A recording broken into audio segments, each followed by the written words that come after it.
Hello! Welcome to FPP Live, honey.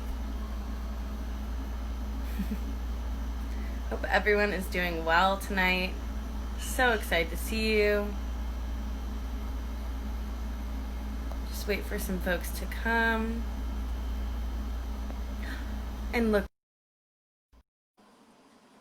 the guest of the hour.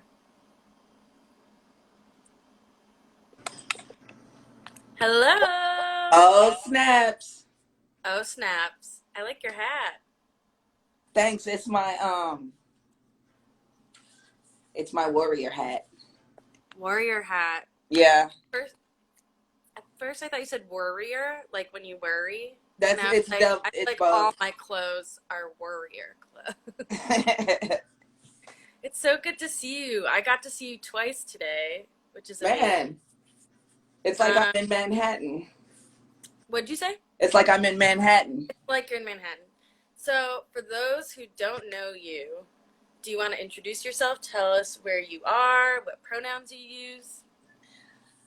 My name is Psalm 1, and she is feeling horny for other adults in Minneapolis. There you go. There you go. We are a sex positive organization.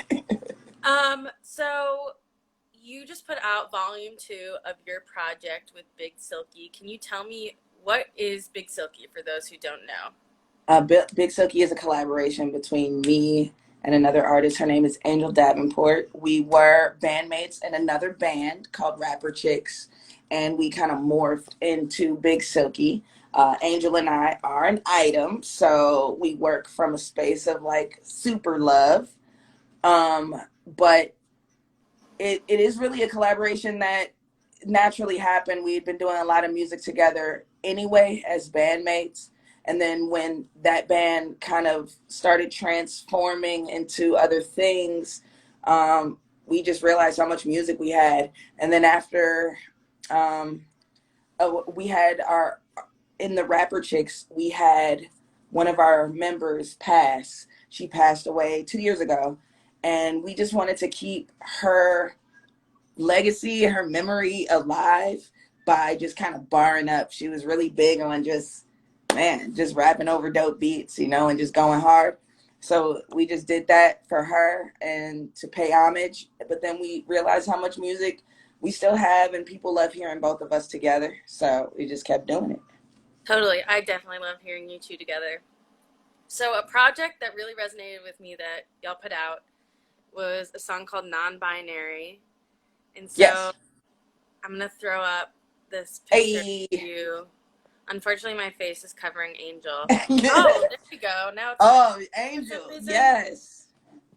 I don't know how to work this technology. But anyway, I would love if you could tell us a little bit about this song because this is the first song I heard the word non-binary in, and I got really excited. Really? Okay, cool. Let me just spit the verse and then we can just break it Then down. we'll talk. Yeah. All right. Ding, ding. Bitch is such a ripe, juicy and so, fuck the other side like a nympho. Screw everybody, I'm gender neutral, I'm panflexual. Block a sutra, hallelujah to the phoenix. Please rise off of that penis, I mean it, the bitch levels are terror threat. Have we looked at ourselves in the mirror yet? Ain't no bitch in me, call it transgender, we brave as hell and I stand with ya, huh? A fuck boy possessing a vagina type. Bitches cross dressing. How do you identify? Should be all types. Bitches non-binary. Should be all types. Bitches non-binary. We'll be all right. Fuck them all. They very sus. We'll be all right. Fuck them all. They very sus at all. Hey, love it. Yeah. So, I just what? wanted to flip and mix and match all this language, all this new language that we have being educated about. Because I identify as a woman, female identified, bisexual person.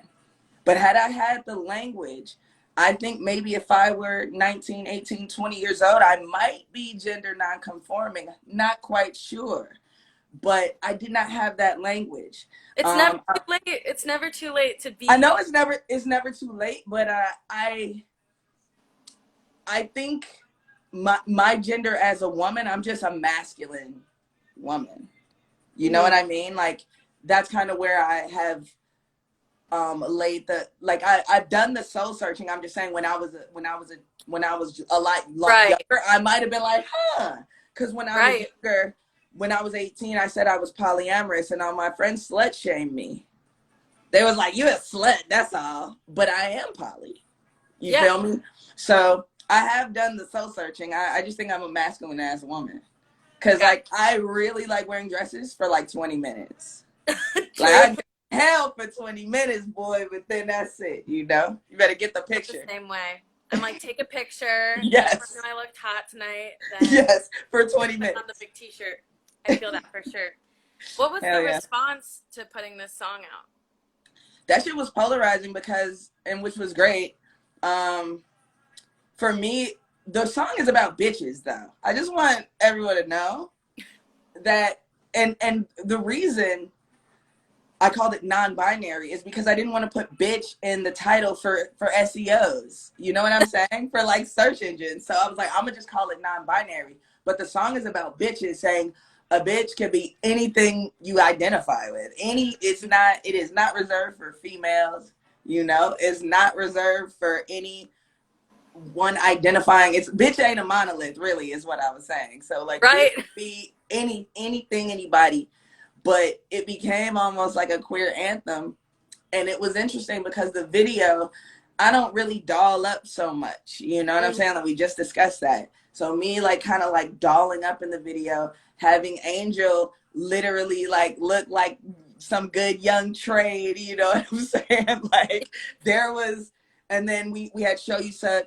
He did the outro and he was in a skirt and he was very nervous about that. We were all playing into different pieces of our identity that that we don't explore that often. Mm-hmm. Like even in me and Angel's relationship, people think just because of the way we present that maybe I'm like the more masculine one. That's not the truth. Right. Right. I present masculine. I am very squishy, girly girl inside. Teddy bear, Care Bear. Yes. I love that, and I know that because I know you. But that's interesting for people that don't know you. That I think also about the cool thing about non-binary is that it's a celebration of existing in the middle, and you do that so much. You're like, I'm a soft and squishy person, and I'm I'm loud. Like I'm gonna stand up for when something is not right. So you're like a huge. You've been trying to tell people about issues that you had at the label you were signed to, Rhymesayers, for a while, and I think a big part of queerness um, is being the little guy and standing up for what you believe in. So tell everybody how, as an artist, you're also being an activist with the label you used to be a part of. Well, I just never knew that that was part of my, you know, image, but I guess so. I mean, I always have sprinkled a little bit of activism and politicism into my stuff because I talk about things that are important to me and things that are happening in the world. But with my label, it just felt, it never felt, I never felt fully comfortable to be exactly who I am. And I felt like I was trying to morph and switch into what I thought that they might want to hear from me, or what their fan base, not Psalm One's fan base, but what the Rhymesayers Hey, fan base would want to hear. And they don't want to hear no queer black woman talk about shit. And that's something I had to realize, you know. The label caters to an audience that does not really want to hear me, or so I thought, because there are, let me not generalize. There are plenty of Rhymesayers fans, not so many Rhymesayers fans anymore. Boycott Rhymesayers, by the way. But there are a lot of people who have enjoyed that music who also enjoy mine, but it's not overwhelmingly, that's not a fan base that right. intersects. So for me, I always felt like I was not given the same kinds of opportunities that people in my same position were getting. I didn't feel equal Mm-hmm. to anyone, so to speak, you know? And but I also knew the feedback I was getting, and I know the response I was getting just as an artist. So, you know, it's hard. We have the language now. I was being gaslit to hell, you know, over releases. My final release, it was an album that they actually greenlit I did the festival. I did Soundset with a band and with the person that I made the album with. And then they pulled the album with no explanation of why. They just told me, no, we're not putting it out anymore. And this was after I spent my own money to mix it. Like things like that Right. happened. And then they had a huge arena show that they invited me to in March of 2015. Effectively uninvited me, but never let me know. I never got the memo I was uninvited. In fact, I was waiting for the confirmation email about where to go. You know, the show confirmation email. Right. Never got it. They dropped the flyer. It was completely professionally humiliating and effectively caused me to speak to the press about how I felt about it because they wanted to know. I was the only person omitted from a 20-year history of artists Mm-hmm. and the only woman, the only queer artist on the label. And I just was absent from, I mean, people who had done singles with them, cleaned up after everybody was invited except for me, and it was a glaring omission. It was humiliating. And then when I said something, I was effectively silenced for at least a few years. I had to really dig deep, and I thought that maybe I would quit music at that point, but thank No. God I didn't, because in 2020 I'm back, maybe. Yes. So back. And so I guess the answer is in this music you just put out. When you get knocked down, you put out a really angry project, which I love that you did that.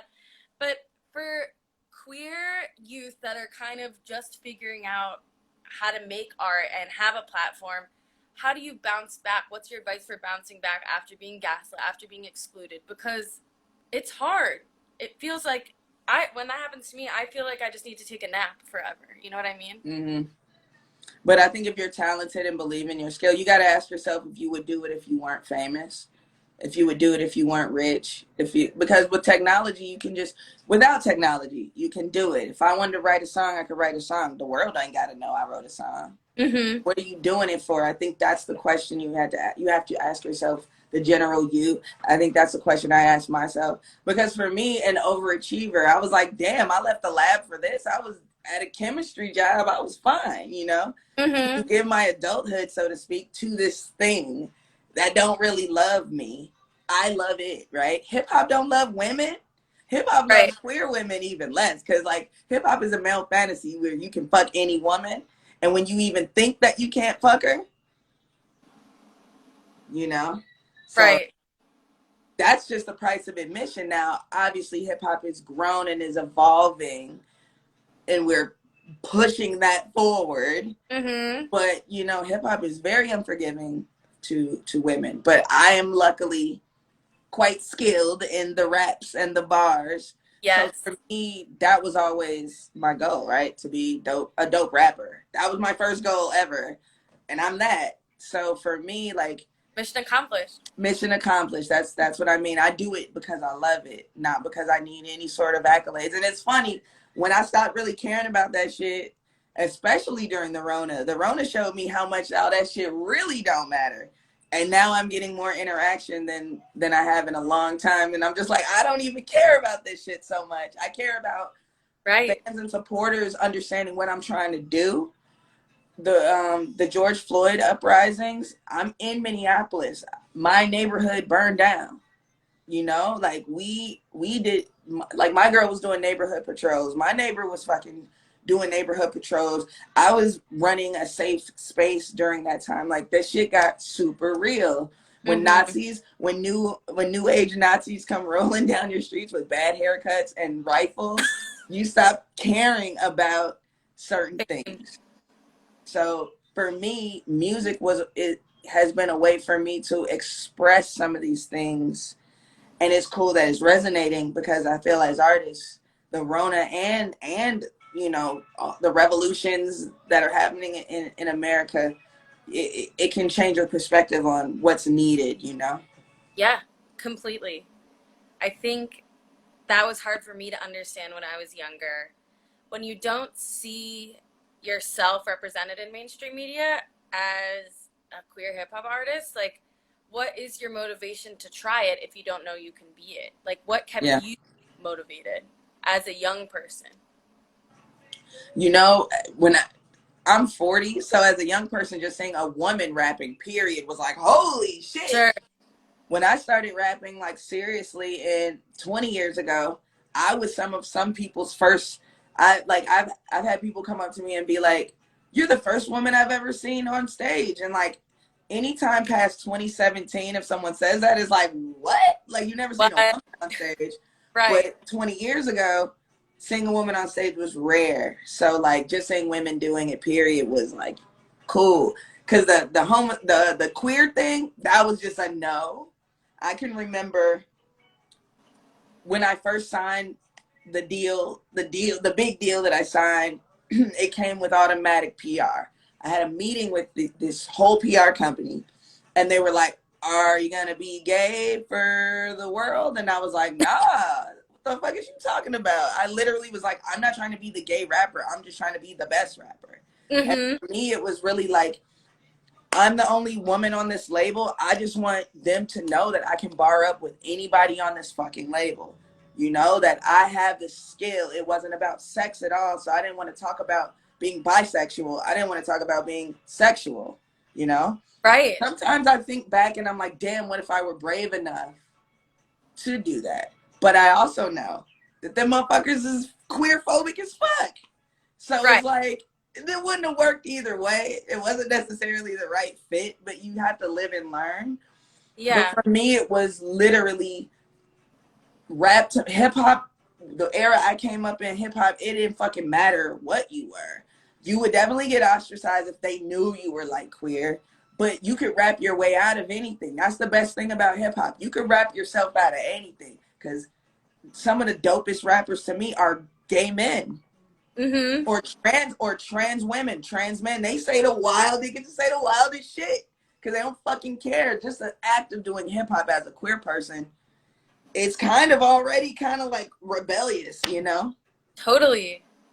Yeah. What was Little Someone like? Like, when did you come out? What was your gay journey? Your bisexual journey? Man, friends knew. I think my issue was my grandmother, because I was out to everyone for like, I was out to all my friends and like chosen family first. The cool cousins I was out to, and then there were Yep. certain aunts that knew. Once my mom knew, it was like one person left, and that was my grandmother.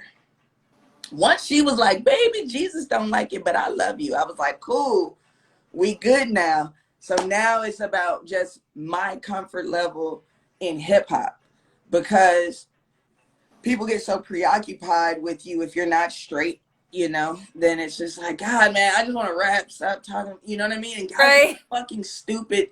Sorry, any male identifying people in there, but y'all be on some dumb shit sometimes, especially when it comes to women who like women, you know? So that was another thing. And then I also, I'm bisexual. I'm not lesbian. So Right. motherfuckers don't even know the nuances. They be like, nigga, you gay. It's like, I actually like men Right. too, but whatever, Surprise. you know? You know, so dealing with that type of shit too. Um, just being on tour, being a heavy touring musician, sex is weird. And then coming into these accusations, fast forwarding all these creeps that I've been on tour with, I'm like, damn, like this shit fucking sucks. So being sexual to me, I didn't want to come in hip hop doing that at all. But as I got older in it, and then as the rapper chicks came to be, that shit was so empowering. And Angel was so fucking gay. She got gay written right, right here. It was like, it was dope to see, because she's younger. So I'm like, yo, this is the next generation, and they're fucking brave. They don't give a fuck what you think. Like, I cared what people thought. They Mm-hmm. don't give a fuck, and that is so dope to me. So I'm like, because hip hop is like fake woke, right? You know, it's like becoming woke now. Um, yeah, Angel being pansexual and being super open with that, how her family reacted to her, and just seeing how as rapper chicks, us coming together brought out so many queer people.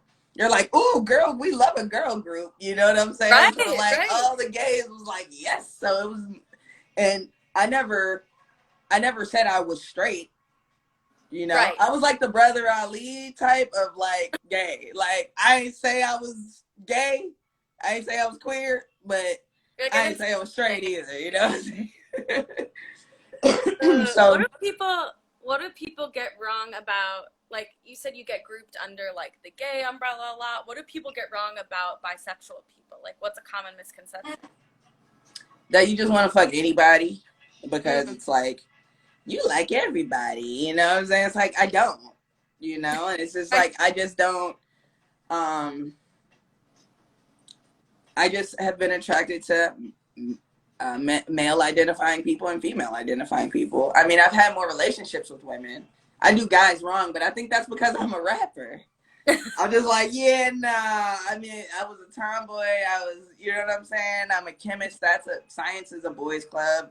Then going to rap is like the super boys club. It's just like, yeah, y'all Right. are whack, you know. So I'll fuck y'all, but I ain't really gonna be fucking with Right. you. Admire from afar. Yeah, but I actually came out on Open Mike Eagle, a very good rap friend of mine.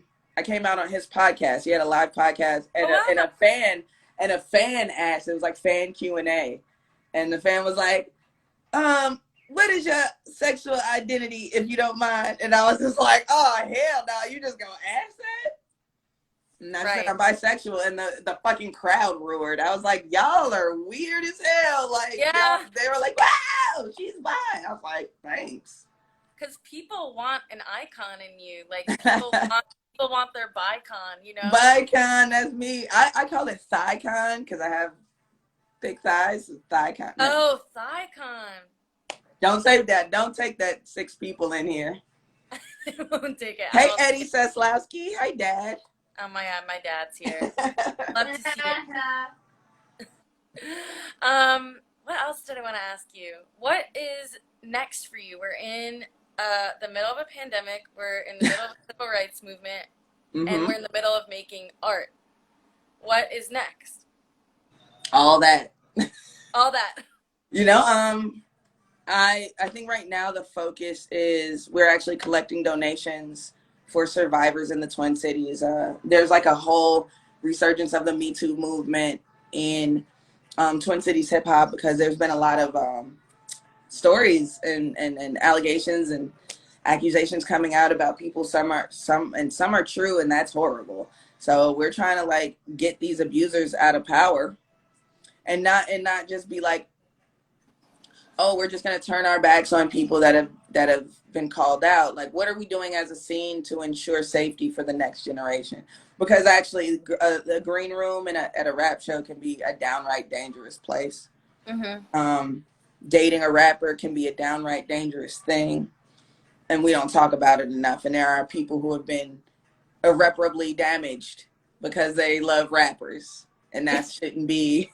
It shouldn't be a thing, you know. Right. So we are, you know, really heavy on this hashtag boycott rhyme sayers movement. And when I say that, it's about devaluing artists who abuse people.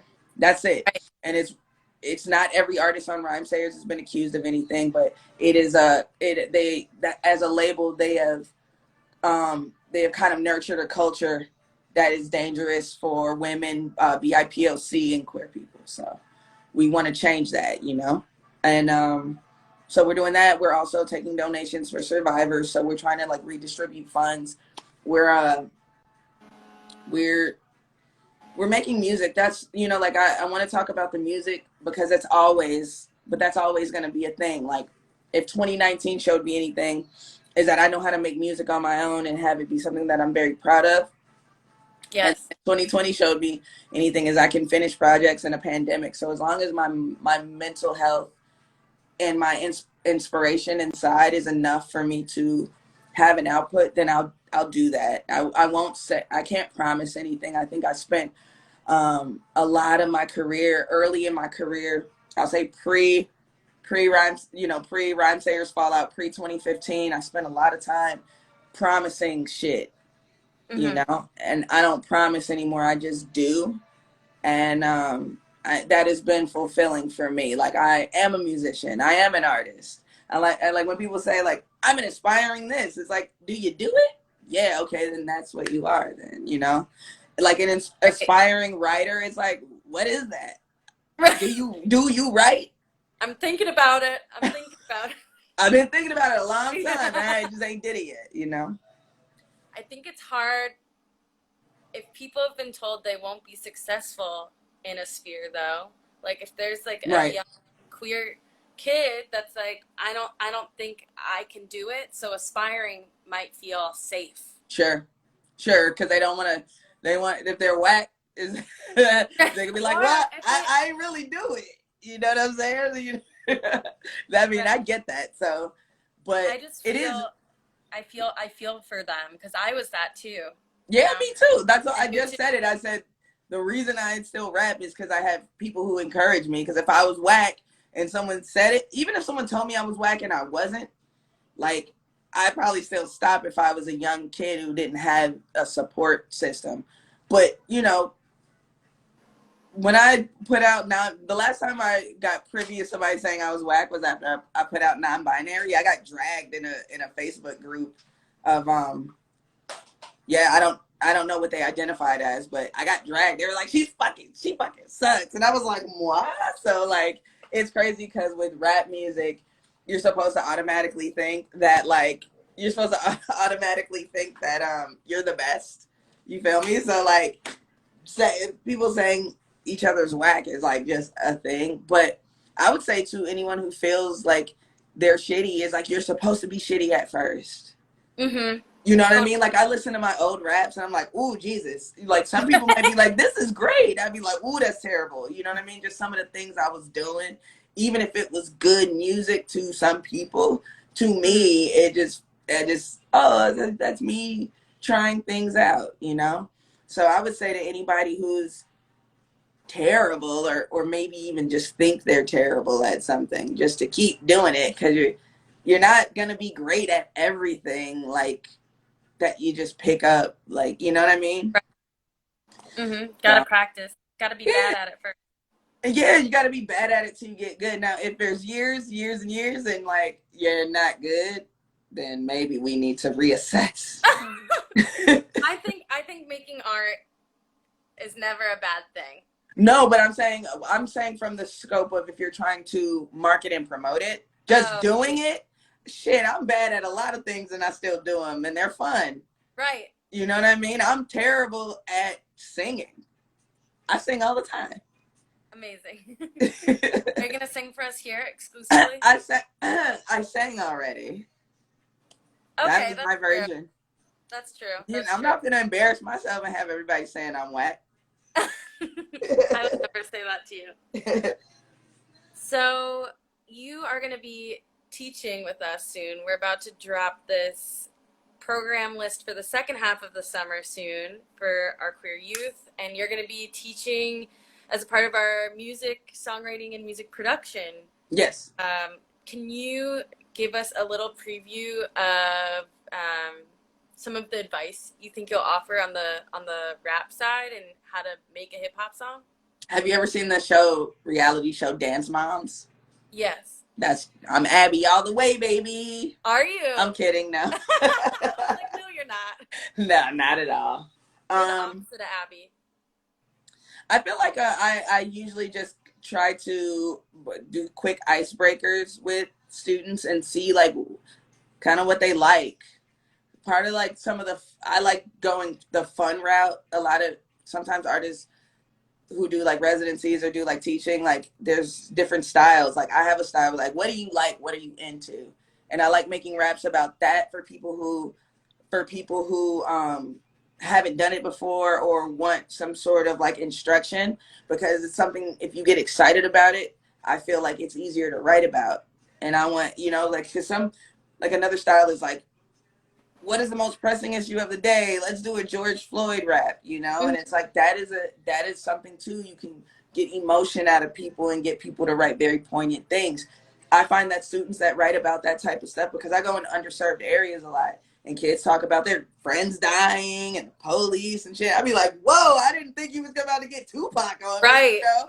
Like every now and then people will write like a anthemic, you know, song and be like, well, damn, what am I even here for? You know what I'm saying? They just right, need right. someone to maybe give them a little tweak here, there, and they're off. So I just like to talk to them about like their, you know, I'll ask students about what their favorite music is, who their favorite rappers are. If they don't have favorite rappers, what are their favorite like hip hop type of song? Because hip hop's global and permeates every area of entertainment. So we can usually find some sort of common ground on like what rap is and what things they like about rap, and then we'll go into like, well, what are you into that's not necessarily like rap related. Right. So there's no rules about what you can rap about then. I try not to be too petty. I don't like to, if it's a student situation, don't write diss raps about each other or any Right. staff member, because we not doing that.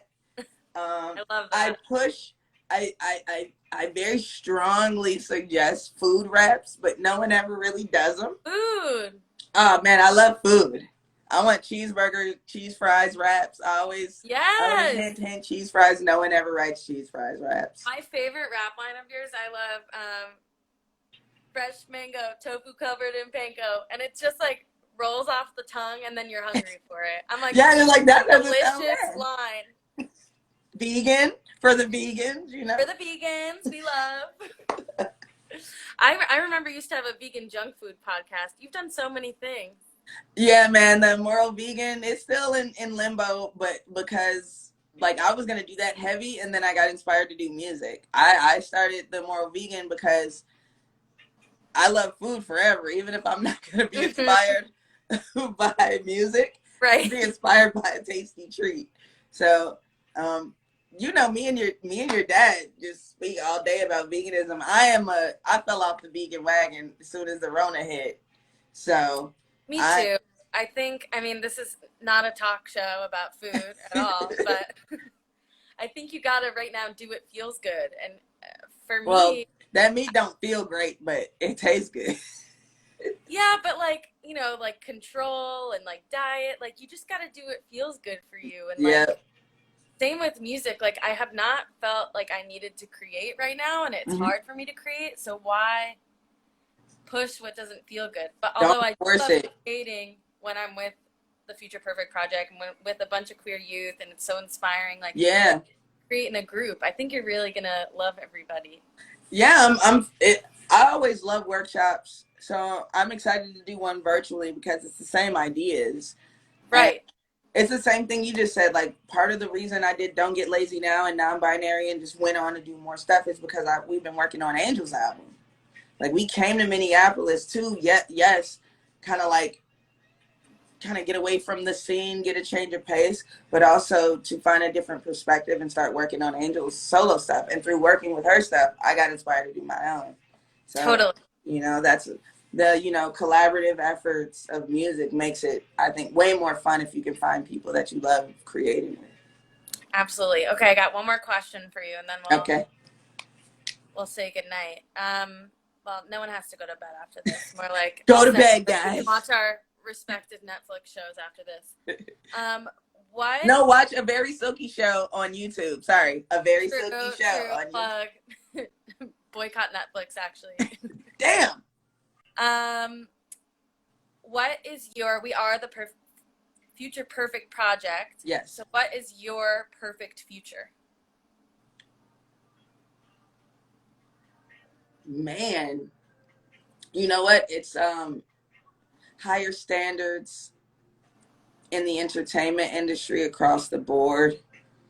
You know, utopia, of course, is like, we can talk about utopian, but like, I want to keep it on just what I think would be, for me, that's still kind of realistic and tangible. But that's one. And then devaluing celebrity. I think that I love a good celebrity. I love pop stars and all that stuff. But the idolization of them, I think, has gotten us to an orange president, damn near. So I'd like to devalue what that means, and I'd like to continue to teach the next generation of artists that they can do it the way they want to do it. You just have to be business minded in the right ways. So, yeah. And Bandcamp overtaking Apple Music as the top streaming That's platform. how artists get most of the money, right? Man, yeah. Yeah, I love getting my 0.0003 cents off every stream. Thank you. Yes. I can't wait to buy a little crumb with that money. It tastes real good.